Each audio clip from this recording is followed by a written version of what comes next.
Hello, everybody. And first and foremost, I want to take this opportunity to extend to Jack's family and to his many friends who are gathered today for this celebration of life my deepest sympathy on his passing. And I appreciate and thank you for the opportunity to share with you a few thoughts today. Some that'll be more on the lighter side, and some that maybe are going to reveal a part of Jack that sometimes wasn't seen by too many people. My upbringing in the town meant that I knew Jack from a very young age, and I think that for most people in the community of Eston, either traveling into town to hockey games at the arena or at the baseball field, or for those who dealt with a credit union, you may not have personally known Jack, but everybody knew who Jack was. And my real connection with Jack began in the summer of 1986. And Jack had made the decision that he wanted to go to Vancouver to attend the expo that was there at the fair. And, you know, Jack was a person who never went away for many things. And so this was kind of a special thing for him. And so I was approached by the executive of the Ramblers if I would cover for Jack in his duties as scorekeeper and public address announcer while he went to Vancouver. And I remember the late, great Frank Longbridge saying to me, "Don't worry, Jack he'll show you everything. He'll do everything for you. And you know, in hindsight, I almost think that maybe I should have given more consideration to it, because it really got me into a whole world of newness and something that became for me a great privilege and a great joy to be able to spend the better part of 7 summers intimately connected with Jack. The fun times, of course, with Jack were either in the arena, they were on the ball field, in the press box, in the Rambler van, or of course one of our great hangouts, of course, the Antelope Room. And there's so many good stories that I have and so many laughs, and it can't be captured in a few minutes that I'm going to speak today. But it was always an opportunity to kind of have a good laugh. I loved Jack's sarcasm. And one of the things about me was I was always so appreciative of how he just accepted me and really, I think, you know, did take me under his wing. There were great opportunities, as I said, to laugh. There were opportunities to travel together, to get to know him at a little bit of a different level. The fun times with him, of course, were manifold and so many of them. And there's a few I'd like to share with you. And one of them, of course, was probably my favorite one. And that is that all of you knew that Jack liked to look over the town. He scoped everything out with the binoculars from his place of high place over top of the town, which became kind of a laughing stock for everybody because, you know, it was if he was focused on something else, he might have missed something in the ball game. And that happened one day. He was scoping out the town and he fell a little bit behind on the call. And so he said to me, "You know, what's the count?" I said, 3 balls and 2 strikes. Jack, right away, 3 balls and 2 strikes. To which there was this uproar from the fans because it wasn't 3 balls and 2 strikes.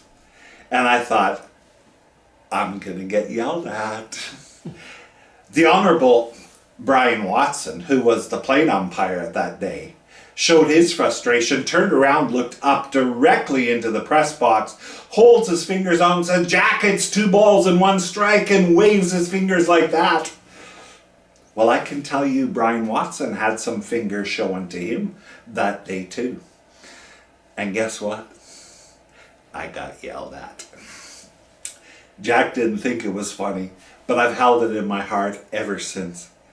Those were the moments that I lived for, because one could never, ever imagine what could happen next.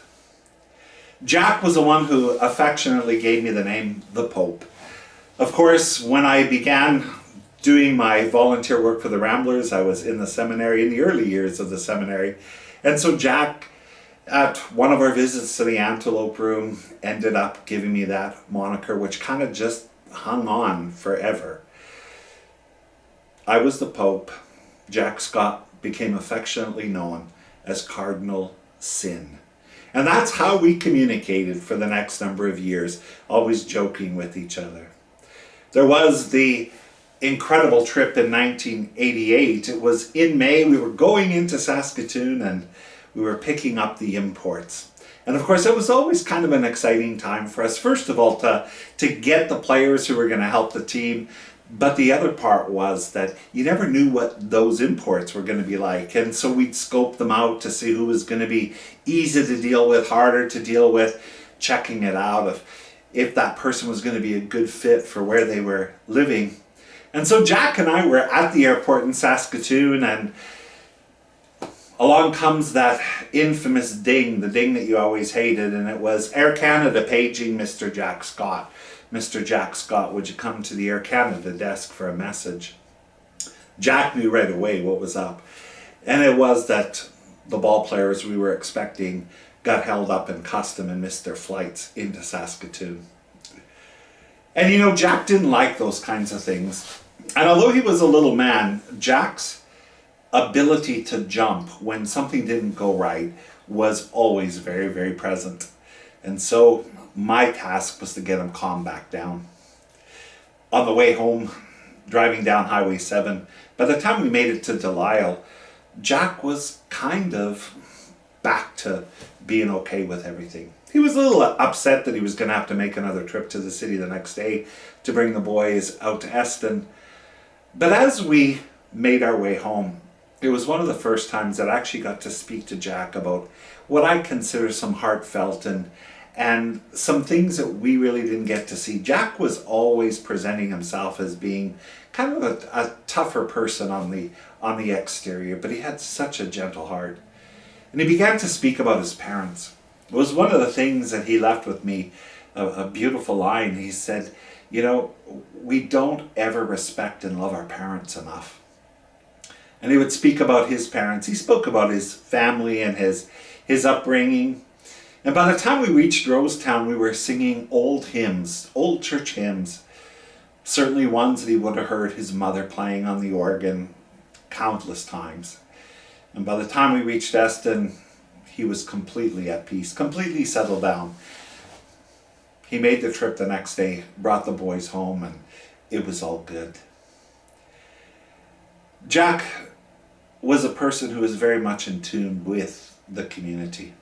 And I think this is something that all of you know, and certainly one of the things that I respected most about Jack was how much he loved our town of Eston. He loved the town, he loved the community, he knew so many people. And I think that was also where you begin to see in Jack that the changes that were happening in our society were something that caused a great deal of anxiety. Of course, there were his concerns about people having the same devotion and the same commitment to the community.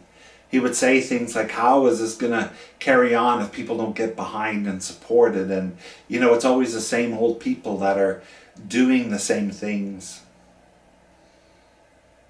He would say things like, you know, the farms are getting bigger, the families are getting fewer, and they're having less kids. And while that was not just a reality that was affecting us in the community of Eston, it was a reality that affected every small community. As we saw things change, as it became more difficult for businesses to stay open, as our school populations began to dwindle, fewer teachers, fewer resources, and all of that weighed heavy on Jack. For his whole life was about the community.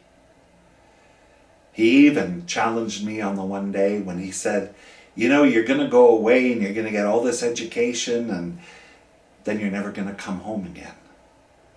And how true was that for our community?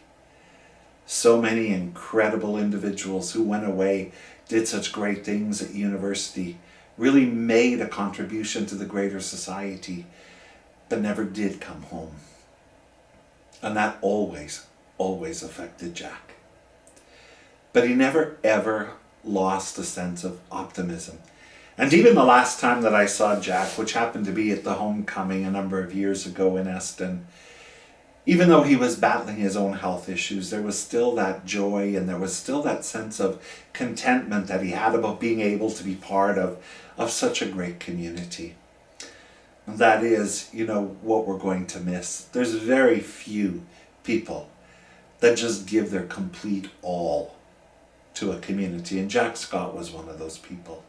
And I think only fitting that recently Jack was inducted into the Saskatchewan Baseball Hall of Fame, a much deserved honor and reward for him. Jack will, for me, be a long time, just good friend. And while there was a slight age difference between the two of us, I never felt like that I didn't belong in his company or his circle of friends. And the beautiful part was he never felt that with me either. The great talks that we had, the sharing of ideas, and of course you all know Jack had an opinion on just about everything, and on some things he even had more than one opinion, which was okay.